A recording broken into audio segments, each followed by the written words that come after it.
Ignacio Mullo es de esas personas que uno siempre se queda con ganas de seguir escuchando. Por eso instancias como esta que nos van a dar la posibilidad de poder abordar temáticas como por ejemplo lo que ha sido toda su trayectoria en cuanto a misiones empresariales, tener su visión y su perspectiva acerca de lo que se viene, por ejemplo, con el TLC, con China y otros temas como pueden ser esas reformas que todos sabemos son impostergables, es acerca de lo cual Bruno Barreto, que nos encanta esté también a cargo de esta entrevista, nos va a ayudar a sondear en esas temáticas que vaya que si van a dejar mucho en esta instancia. Ignacio Mullo, que desde junio de 2020 es director ejecutivo del Centro de Estudios de Realidad Económica y Social, CERES, el segundo think tank en investigaciones multidisciplinarias de América Latina, según el ranking anual de la Universidad de Pensilvania. Desde 2002 ha ocupado diferentes posiciones en CERES, ocupó el cargo de economista senior durante 4 años, también coordinó el equipo de economistas encargados del seguimiento de la situación económica de América Latina, profesor catedrático de Economía en el IEM, Escuela de Negocios de la Universidad de Montevideo, profesor también visitante en universidades internacionales desde el año 2003, es académico de número de la Academia Nacional de Economía, integrante del Sistema Nacional de Investigadores. Desde 2015 es además columnista regular del diario El País y desde el año 2016 miembro del directorio de la Bolsa de Valores de Montevideo. Desde 2018 miembro del directorio y tesorero de la Sociedad de Economistas del Uruguay. También consultor de negocios en Guyer y Regules, Grant Thornton en el pasado, también de empresas y organismos internacionales como por ejemplo el Banco Mundial, el Banco Interamericano de Desarrollo, Brookings Institución y la Organización de Estados Americanos. Autor del libro Revolución de los Humanos, el futuro del trabajo, de culto para muchos de nosotros, también donde analiza el desarrollo del mercado laboral en el siglo XXI. Obtuvo también el Premio Nacional de Economía 2014, otorgado por la Universidad de la República, y el Premio Academia Nacional de Economía en 2007. No podíamos dejar de decirlo, Ignacio. Muchísimas gracias por estar aquí. Ya te vamos a estar escuchando. Y por supuesto, Bruno Barreto a cargo de esta entrevista, que se desempeña como coordinador y co-conductor del servicio de informativos de Radio Sarandí. Además, en BTV desarrolla contenidos periodísticos relacionados justamente a temas económicos y tiene a su cargo la columna de educación financiera que es transmitida semanalmente en BTV Noticias. Gracias. Gracias a vos, Verónica. Buenos días para todos. Bruno. Bueno, Ignacio, muchas gracias por estos minutos. La verdad, una entrevista de lujo para iniciar esta segunda jornada de la Liga Tech Summit. En estos últimos tiempos iniciaste distintas giras por distintas partes del mundo, prácticamente como un representante nacional para atraer inversiones. ¿Qué se busca precisamente en estos viajes que iniciaste como Dubái, por ejemplo, la cuna de los negocios internacionales, también Qatar? ¿Cuál fue la idea de esta gira? Bueno, primero un placer poder participar de este evento y poder conversar estos temas tan relevantes. Se acumularon casualmente varios, que empezó, fue un semestre de mucho viaje. El primero sí fue en Dubái, fuimos a participar a un foro de negocios que se organiza regularmente por parte de la Cámara de Negocios de Dubái en Emiratos Árabes todos los años, y este año coincidió con la Expo Universal que se estaba celebrando también en Dubái. Armamos una misión privada de 25 empresarios de todos los sectores productivos del país que nos acompañaron al foro de negocios y a la Expo Universal, y la verdad que fue una experiencia muy buena. O sea, si tuviera que resumirte lo que escuchaba de los empresarios que fueron con nosotros, lo primero era esto es más grande de lo que pensábamos. Cuando uno llega a Dubái y lo ve por primera vez, nosotros habíamos ido varias veces antes. Y después lo otro que nos repetían es cuando les decimos que venimos de Uruguay, que somos de Uruguay, te miran con buenos ojos, te miran con buena cara, se empiezan a interesar para invertir. La realidad es que por virtudes propias y por defectos de nuestros vecinos de la región, Uruguay se ha posicionado muy bien a nivel global por condiciones institucionales, la calidad de la democracia, el respeto del derecho de propiedad, el respeto de los contratos, la seriedad institucional, que obviamente uno dirá son cosas básicas, pero escasean en el mundo. Entonces, cuando escasean, aquellos que quieren inversiones seguras de largo plazo piensan en lugares como nuestro país. Que no fue solo en Dubái, porque después tuvimos en diferentes eventos también en contacto con inversores en Washington, en Madrid, en París, recientemente en Australia. Fue muy intenso el semestre, pero la moneda corriente, digamos, o sea, lo que uno se encuentra es esta percepción de interés profundo por el país, de respeto, de haber logrado posicionarse como una marca valorada en el mundo, que esto es obviamente algo que viene acumulándose de hace muchísimo tiempo. O sea, recordemos que estamos viviendo el periodo más largo de nuestra historia de estabilidad democrática, que comenzó en 1985. O sea, no hay desde la Constitución de 1830 un periodo tan largo de estabilidad institucional en nuestro país y que ha tenido una característica muy valiosa a nivel internacional, que han pasado todos los partidos de todos los sectores y se ha vivido transiciones pacíficas de un gobierno a otro con total naturalidad y con un abrazo al momento de pasar la banda. Eso que parece algo natural es único y es algo que se valora mucho. Entonces, cuando uno va al mundo y utiliza esa carta de presentación, es un primer approach, digamos, que hace abrir los ojos, pero no alcanza. Lamentablemente no alcanza, se necesitan más cosas, ¿no? Otra de las cosas también que nos caracteriza a los uruguayos es la pasión que tenemos por nuestro fútbol. De hecho, también en el mundo, hace algunos años, también solo nos conocían por lo que era la actividad futbolística de Uruguay. ¿Lograste hacer ahí también como una conexión, generar como un activo uruguayo a nivel empresarial, lo que tiene que ver también con el fútbol? ¿Esa marca país que se está generando también puede traer alguna divisa uruguaya de inversores internacionales con el fútbol? El año pasado hicimos un estudio, hicimos un informe de Ceres titulado El fútbol uruguayo, un producto para invertir. O sea, así como Uruguay tiene productos de exportación tradicionales, carne, soja, celulosa, el fútbol, los jugadores de fútbol son un gran producto de exportación. Uruguay tiene una cantera que ya lo sabemos, casi inagotable de producción de jugadores de fútbol. Nosotros lo medimos, lo comparamos a nivel internacional y demostramos que tenemos la mejor producción de jugadores de fútbol del mundo per cápita. O sea, es el mejor lugar donde se pueden producir buenos jugadores de fútbol en base a una serie de características que determinan que salgan de nuestro país tan seguido, en comparación a otros lugares, jugadores de élite mundial, y que esto se dio en el marco de cambios institucionales que se están dando en los cuadros de fútbol desde el punto de vista legal, las sociedades anónimas deportivas, que han generado profesionalización de gestión en muchas instituciones y permiten que inversores internacionales se interesen en venir al país a adquirir o a poner parte del capital para poder mejorar las instalaciones, mejorar la preparación de los jugadores, mejorar el equipo y con eso fomentar esta industria, entre comillas, que tiene el país y que también tiene potencial para crecer. Estamos hablando de las inversiones. Claramente hay un gran revuelo, si se quiere, en la región por este anuncio de Uruguay, precisamente desde hace un año y medio, con ir hacia un eventual tratado de libre comercio con China. Tuve la suerte de participar en la cumbre de Mercosur por Radio Sarandí. Da la sensación de que el gobierno uruguayo quiere avanzar de todas formas, solitaria o en conjunto. Queda la duda por allí, ¿no? Por los distintos socios del Mercosur, que Uruguay si va de forma solitaria puede complicar el bloque regional. También tuviste la posibilidad de conversar con el ex primer ministro australiano sobre este posible tratado de libre comercio con China. ¿Cuál es la posición de Ignacio Munyo al respecto con un TLC con el gigante asiático? Bueno, es un tema extremadamente complejo, ¿no?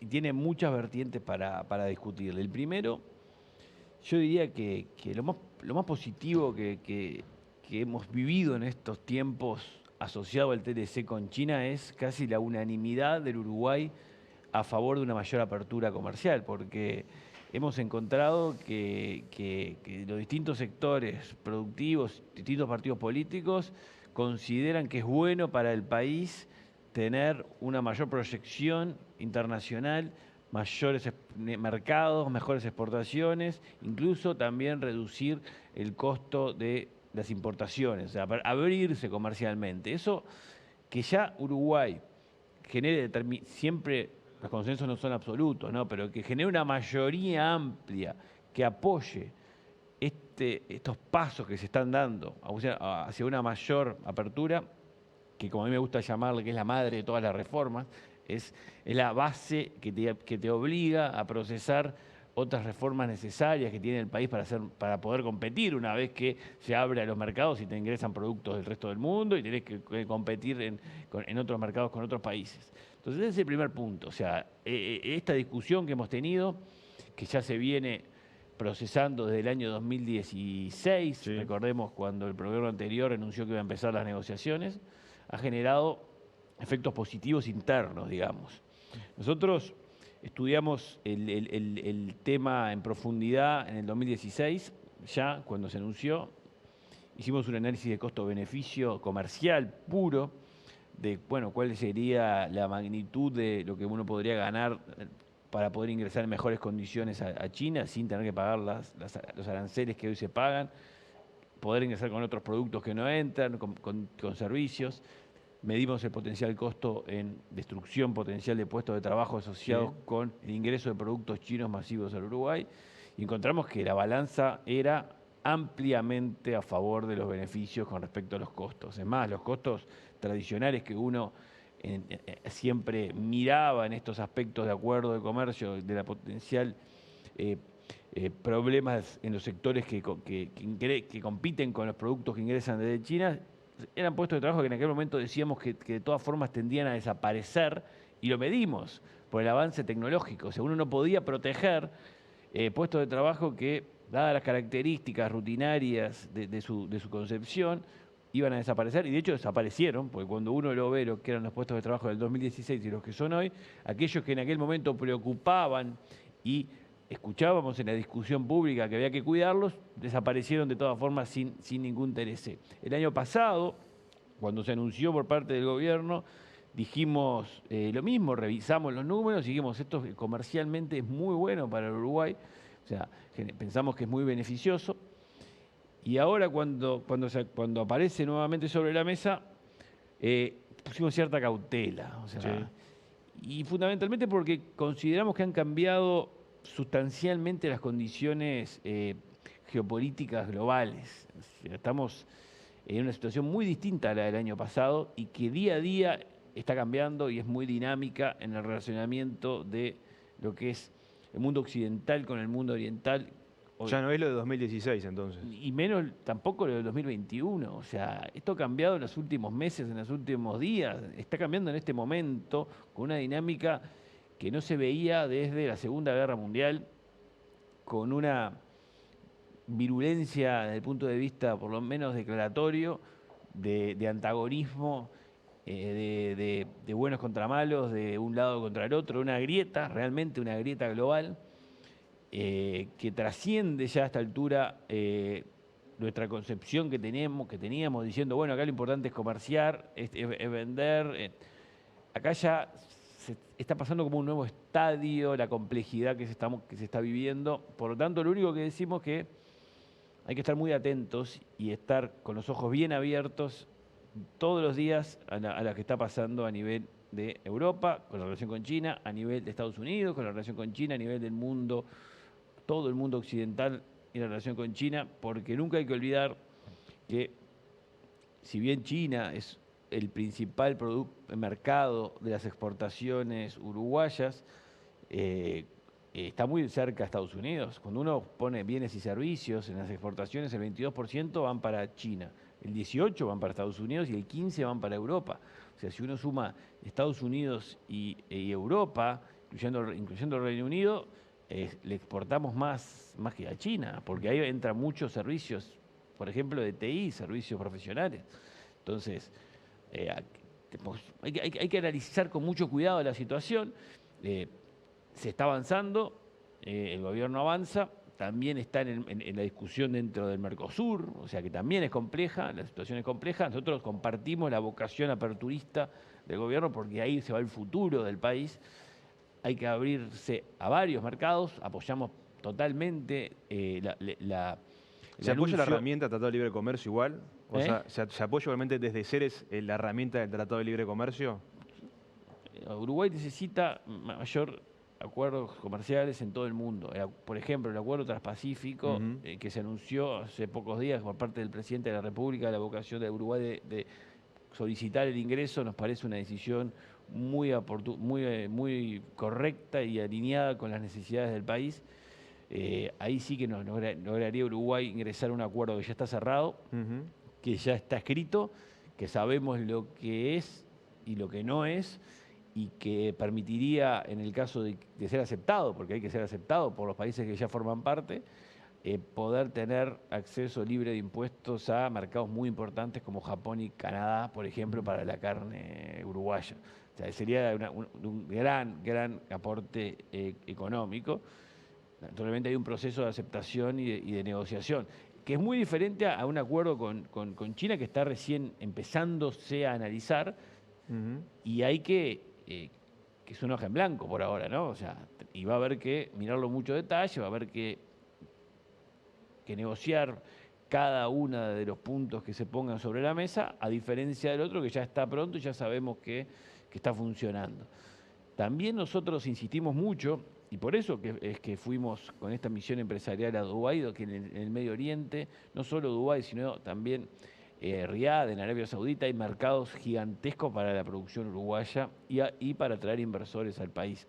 Ahí hay que poner foco, ahí sí que no es necesario tratados de libre comercio porque no tienen aranceles a las importaciones, o sea, los productos uruguayos entran prácticamente sin pagar impuestos, entonces hay una complementariedad muy grande, se necesita alimentos allá porque no hay, son ciudades creadas artificialmente arriba de desiertos, con mucha inversión, con mucho capital, tienen recursos, están creciendo muchísimo, necesitan lo que nosotros tenemos, Argentina y Brasil, y acá no hay que pedirle permiso al Mercosur, no hay que pedir ninguna autorización. Ya Argentina y Brasil le venden proporcionalmente mucho más a la región que Uruguay, tiene una tradición mucho más larga de comercio con esa región.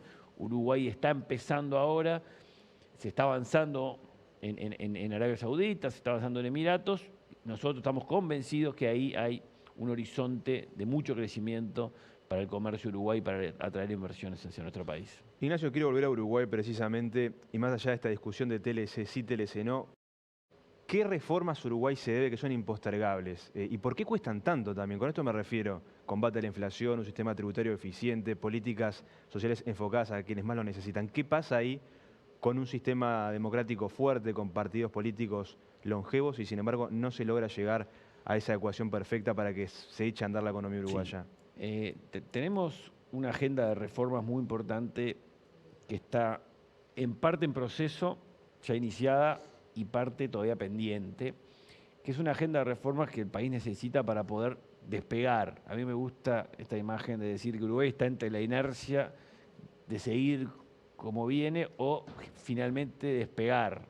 Despegar de un nivel de ingreso per cápita que está a nivel de $20.000, a nivel de la literatura se conoce como la trampa del ingreso medio, o sea, cuando países llegan a estos niveles es difícil despegar. Para poder hacerlo hay que hacer estas reformas. Decíamos recién que la madre de las reformas será la apertura, o sea, si Uruguay se abre y logra procesar estos cambios que está impulsando el presidente de la República, va a estar obligado a hacer cambios para ser más competitivo, para poder competir con los mercados. Y ahí te entra cambios importantes que hay que hacer en materia de regulación laboral, que hay que adaptarla a las condiciones actuales del mercado de trabajo, hay que hacer cambios muy importantes en la formación profesional, desde la reforma educativa, pero también en la formación técnica y terciaria. Hay que hacer cambios importantes en las empresas públicas para que sean eficientes y para que puedan brindar servicios que permitan a las empresas competir en los mercados que se posicionan. Esas son tres agendas centrales que el país tiene por delante asociadas con la apertura. Y después hay un aspecto que se está discutiendo ahora, que es crítico desde el punto de vista de la sostenibilidad fiscal, que es la reforma de la seguridad social. Esa es una reforma que no es para ser competitivo mañana si una empresa tiene que salir a vender al exterior, pero es una reforma que asegura que el gobierno, que la caja, que el déficit fiscal y que la deuda pública sean sostenibles en el tiempo, porque si todo sigue igual, si no se hace esta reforma, no se puede pagar las jubilaciones de personas que viven hoy 5 años más en promedio que lo que vivían cuando se hizo la última reforma. Es algo muy simple de entender. O sea, hay, por suerte, una esperanza de vida muy superior a lo que era hace 20 años atrás y mantenemos la misma edad jubilatoria. Entonces, la base central de la reforma es que la gente trabaje más tiempo y aporte por más tiempo para poder financiar a las personas que se van retirando. Esa ecuación no cierra, la mitad del gasto jubilatorio se tiene que pagar con otros impuestos asignados, que parte de esos impuestos dejan de poder financiar programas sociales, por ejemplo, que son relevantes y que se necesitan más recursos en materia, por ejemplo, educativa o en materia de formación profesional o en materia de apoyo a personas que quedan al margen en el mercado laboral porque no tienen las habilidades necesarias para las exigencias que hoy existen. Hay muchos recursos que se necesitan para estas, digamos, políticas sociales adaptadas a la nueva realidad, que se van en cubrir, digamos, el agujero del sistema jubilatorio que crece permanentemente. Por eso es tan relevante poder arreglar esa dinámica para poder disponer de recursos para las políticas sociales modernas que hay que adaptar y que hay que lograr que el país pueda implementar en los próximos años. Claramente da para hablar mucho más sobre estos temas porque en definitiva lo que está en juego es el futuro del país, así que va a haber más oportunidades. Le agradecemos a Ignacio Munyo, director ejecutivo de Ceres, por esta instancia aquí en la Legaltech. Hay que ser optimista, ¿no? O sea, hay que ser optimista. Cuando uno sale afuera y vuelve al Uruguay, se vuelve más optimista de que cuando uno está acá. Tenemos un gran país, está en nuestras manos hacer este tipo de cambios que en el fondo todos sabemos que hay que hacerlos, más allá de las rencillas políticas que pueden haber, tenemos que mirar un poquito más para arriba y para poder aprovechar esta gran oportunidad que tenemos por delante. Muchas gracias. Muchas gracias, Ignacio Munyo. Muchas gracias también, Bruno Barreto, con el toque también justo, que ha sido realmente increíble la cantidad de temas que pudieron abarcar. Así que muchas gracias a ambos por esta interesante entrevista que, bueno, nos ha dejado a todos pensando y también ese mensaje final que seguramente va a servir de disparador de reflexión para todos. Nosotros seguimos adelante y esos conceptos que de repente parecen grandes incógnitas muchas veces, puede ser para el mundo legal, para el mundo contable, para el mundo financiero. Una de esas grandes preguntas es el metaverso regulatorio. Para echar luz, para aprender más sobre este concepto, en instantes nada más venimos con la próxima ponencia.